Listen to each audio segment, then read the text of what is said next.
Please clear the sidewalk. You can enter the park, please clear the sidewalk at this time. You don't have to get into the park.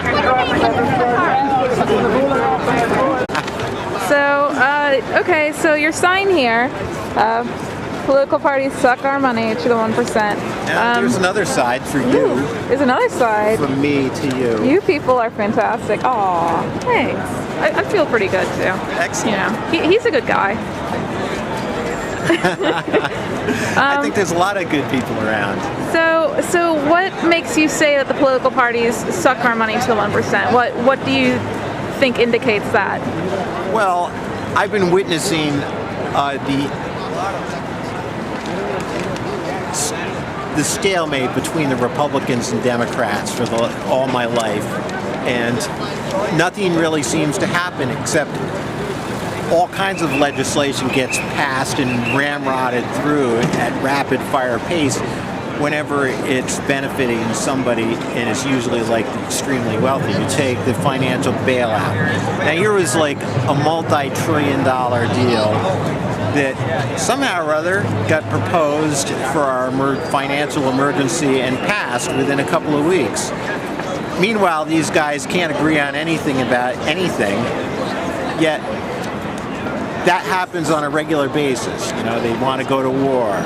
All of a sudden, everybody votes for it. So my sign is indicative of the parties don't represent us or our interests or the interests of the areas where the various representatives are from.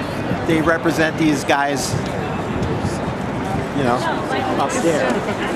Up in the very tall buildings. And that one's still being worked on a bit. And so we've got a government that basically serves extremely wealthy people, and they do it through a whole lot of money. You know, they can buy all the influence they want, and that's what they do, and that's how our political system is. Oh, here we are. Occupying. Hi. Thank you. Thanks.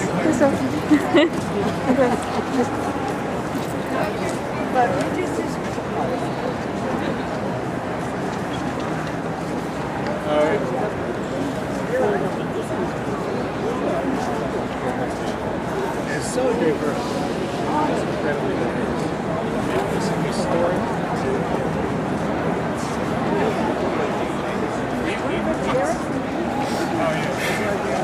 Yeah, that's what I'm gonna keep telling everybody. Butcher. It's like really close to Butcher.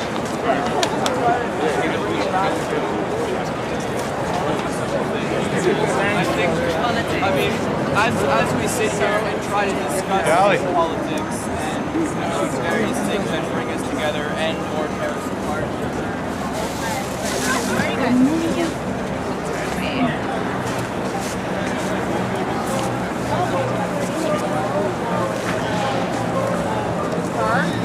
Like literally.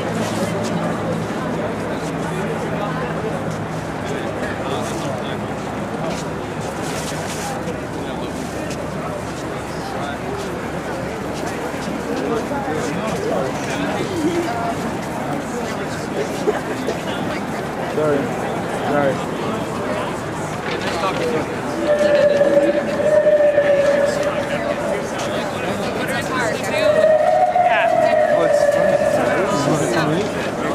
Give or take in either direction, depending on, it depends on who you are.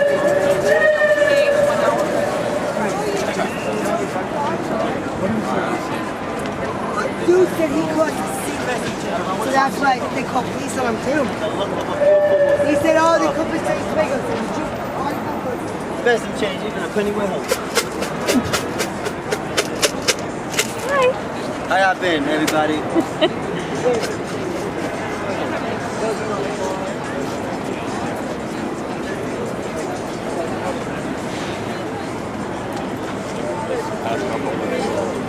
Yeah, I think we just need to keep going. Thank you. Can't find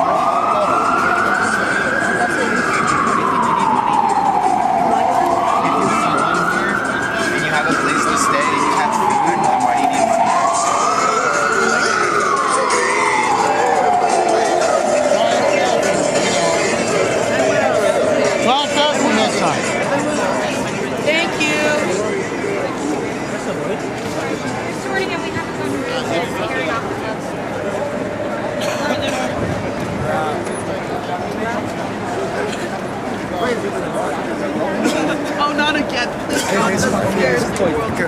Push him. Work it out. Oh, man. Here, take the seat. Go ahead. You're hounding my bucket, but my bucket barely makes it.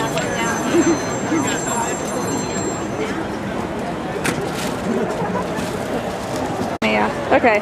You can give your name if you want, or just. Hello, my name is Janelle. Hi, Janelle. Hello. So now, with the media's portrayal of Occupy Wall Street, what do you find is the main issue there? Is there anything that you find to be, even? I find people who are just reading the Post, talking about people defecating, people urinating, being unemployed, and doing nothing. I find people who are even just watching TV. Supposedly, I was watching MSNBC this morning, and some rather bland, not blonde, but bland woman who thought she was being cute, said in a cute way, I know a similarity between the Tea Party and Occupy Wall Street. They're all white. Now, it's not all white. It's not a similarity to be an intellectual on TV and referring to people by the color of their skin. It's insulting, it's degrading, and it showed her cuteness, her absolute unawareness of the insult, to just analyzing people by the color of their skin or their age. Right. And so I started screaming at the TV, and I thought it was MSNBC, it was Chris Hayes' stand-up, and I thought, oh, he's trying to be balanced by getting some idiot on as well as some intellectuals. And my husband said, yeah, they just bring on the idiots sometimes. Another question? But I do, my husband does speak to people who have not been here, who will not come here, who will tell him how horrible and dirty and useless it is. But they will never come here, and they will never put any effort into changing the world or investing in a different bank. And their children, they have grandchildren. And I just wonder how they cannot care. Thank you. Welcome. Thank you, Janelle. Okay, so I'm recording now. Hello. Hi. You don't have to state your name if you don't want to, if you want to remain anonymous. My name is Caroline. Okay. Hi, Caroline. Can you tell me about Occupy Wall Street? What exactly are the intentions here? I think that's a good question because there are a lot of people that are pouring into the movement, and I think that there's a shared sense of being fed up with the system as it is and the structural inequalities that are built into it. So I think the intention, broadly speaking, is to create a very public, very visible, constant presence that says that people are demanding change, and what that means is open for a lot of interpretation. But the fact that it's gathered so much energy and the fact that it's happening right here is, I think, really important. Okay, that's great.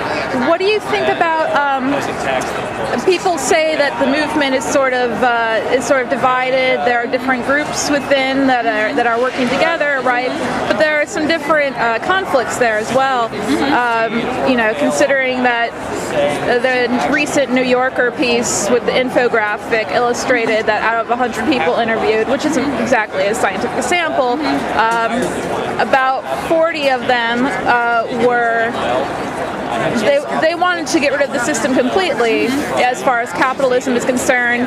There was another about 40% who thought that capitalism, and that sort of thing could be restored and ethical.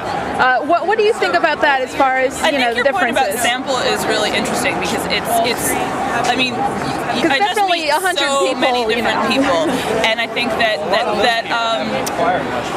I think there are a few things that are happening, and a lot of it has to do with the media story and the discourses that circulate and that have circulated from the beginning.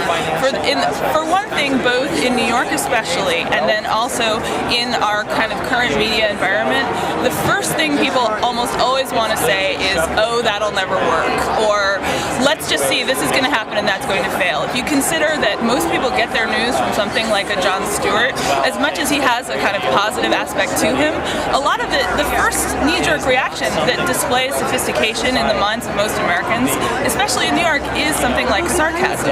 So before, most people have, including the media, have encountered a million kinds of sarcasm or a million kinds of doubt before they get here. And I have a lot of friends who have fine political ideals, but have been disappointed their entire lives and think that, as you know, politics is messy. There's always compromise. I'm not saying that the world is going to be perfect or that we're going to wait for it to be perfect. However, I would say you have to come. You have to come. And then the ones that came were like, oh, it's really different than I thought. It's really different from what has been portrayed. So the question of sample is really, really interesting. You know, I meet people from all walks of life. So you might say like, oh, it's bound to be ragtag intellectuals, it's bound to be anarchists, it's bound to be maybe hardcore politicos and union activists. That's what I'm going to find here. And you know, you can go around and see how people have their cameras pointed, and you can compare the photographs in the interviews you see in the media, and then you can look all around you and see all these other things that are never in the shot. Really never in the shot. You know, like the guys that sell the t-shirts over there, that's not interesting to New York because that's not, but it's interesting that it's here. Like, why is it here? How are they interacting? Well, they've got interesting relationships with some people who live in the park and they work together. So that, you know, or like there's a woman who has an associate's degree in marketing and a BA in communications and is looking for an office job. She comes here every day in a suit and she's African American and she's like all these things that are not supposed to be here, right? She's not a ragtag intellectual, she's not an anarchist, but she's been looking for a job for a year and a half and she's not that unusual. So I think sample is really key, and what's interesting is that, you know, when they arrest 100 people, 200 more show up and they might be different. So I don't know. It's like the best Hydra ever. It is. It's an interesting Hydra. Yeah, they can cut off as many heads as they want, right. But and it's also a space where all kinds of things are happening, and it's not sponsored by a corporation. You know, it's not like Saturday afternoon, I'm gonna go do some shopping, and then I'll be at the Starbucks reading my book, and then I'll go to the gym. All of which involves a big corporation. Here, people come to have conversations. Right. There are people selling buttons and whatever, but that's part of the way we interact. Small commerce. So, would you say that the protest itself is completely anti-corporation, or is it anti-certain types of corporations, or is it more specifically cronyism? You know, that's interesting. Because there is a lot of use of course, and it can't really be helped in this day and age, the use of products that are produced by large corporations. Right. And I think, I think that's a good question because I've heard that objection raised a few times, like especially sort of in like right-wing memes that spread. Oh, this person's wearing that. This person's, you know, right, and like you have a North Face, you know, shirt on, Nikes, and we're Nikes. I'm using a Panasonic camera. Right. This is what we call a structure agency problem, right? So. You can't escape that. You can't, like these are the structures in which we live. This is what we have to work with. That doesn't mean I don't think North Face can't be a better corporation. That doesn't mean I think that Bank of America shouldn't pay any taxes. You know what I mean? This is a structure agency. We can change the structure. How are we changing the structures today? 250,000 people went to credit unions last month. You know, 70,000 are pledged to go to them today. That's shifting the structure slightly. Is 320,000 people going to affect the Chase Bank of America that much? No, but it says a lot about what people are thinking and how they're feeling. That there are city council meetings in San Francisco saying divest from Bank of America. You know, late capitalism, as it started to exist in the later half of the 20th century, later portion of the 20th century, really shifted in a lot of ways. You know, investment banks became more responsible to shareholders. The relationship between employee and and shareholder and corporation completely changed. You know, it was no longer that the employees would share in profits. It was all about extracting profits. And so shifting that. But I think your question about, let me get back to the anti-corporate, because I think that's really important. I think that's one of the most interesting things that's happening here. I don't know if you were here when we went to Times Square. I actually work in Times Square, but I wasn't there on that Saturday. But I thought, you know, it's very interesting to me because Times Square, I feel, is it's like Disney World. It's actually a very large theme park in a way. The way that I would put it, it would be Umberto Eco wrote an essay, I believe, on hyperrealism, something that is more real than real. Part of that is the use of advertising as though advertising were to be celebrated, which is what Times Square essentially is. And you see it more now. Disney owns a lot of portions of it. There's there's a lot of stores there. It's very much geared towards the Midwest tourist. So I would encourage you. I mean, if you wanted to just sort of think about it, and you could put it in footage because it's extremely visual. To look around you here at this space and the people in this space. Now, you know, today people are milling around doing what they're doing. Sometimes when there's a march or there's a rally, you see a lot of excitement, you see a lot of interest. And when we had 100,000 people gathered in Times Square for a real purpose, who were just ebullient and cheerful and hopeful and insistent, and then to be surrounded by these flashing brand names that claim the central space of the city, and in particular this one continuing ad of showing all these pretty young people and saying Abercrombie, and it's just completely different from the way in which Times Square claims a space and the way in which, brands, advertising, claim the space in the city. And here we have something, you know, it's interesting to me that not the only things that happen here are political conversations, not the only thing. There are other ways in which people interact, and it's incredibly different from the ways in which people interact in heavily branded spaces in New York City. So, and yes, there are corporations that are making money off of this. We have Livestream, we have Verizon, that, you know, we pay for services. But that's the structure agency problem I was getting at earlier. We need to live in the world that we're in. We have to work with what we've got. Can we still shift the conversation? Can we say we need to divest our political system from these like heavy ties to Wall Street and to powerful financial interests that represent even a fraction of the 1%? I think we can make those claims, and there's my friend. You see what I'm saying? One last thing then, what would you say is the core issue at work here that most people are united in their disapproval? That's a good question. I guess if I were to say, I think a lot of people, because I can only really speak for myself, that's sort of how it is. Sure. But I think a lot of people, and so a lot of people would say that we don't have a core issue, that there are a number of things that we want, and including in that sort of a shift toward global economic justice. I would say there's definitely a sentiment. Yeah, I mean, I would say something like economic justice in terms of shifting the structures that are enforcing extremes of inequality, and then also, as a result, the political power that's tied to that inequality. Right, so it's complicated. I don't know that you could take just one portion of that.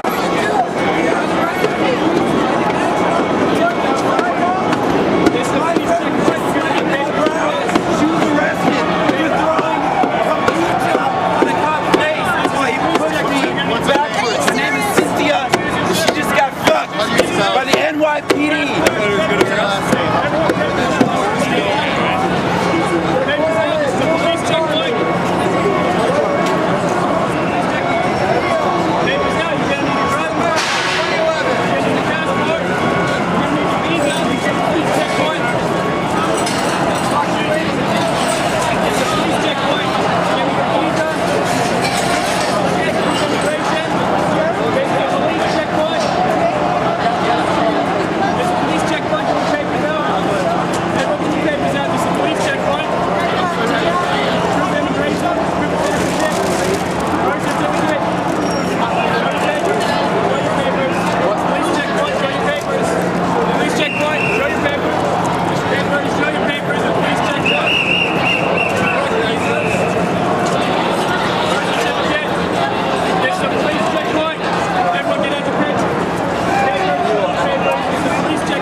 idea.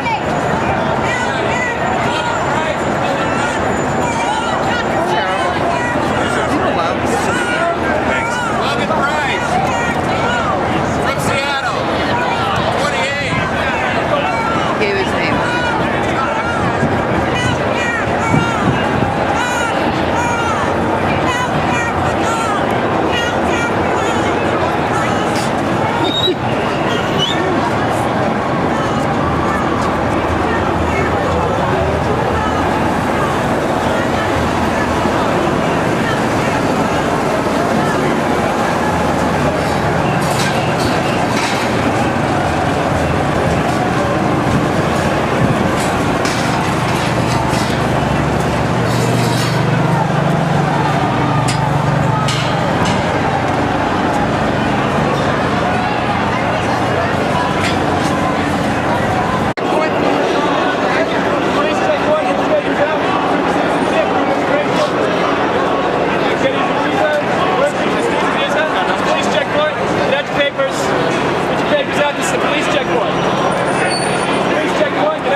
protesters are big on Joseph A. Bank.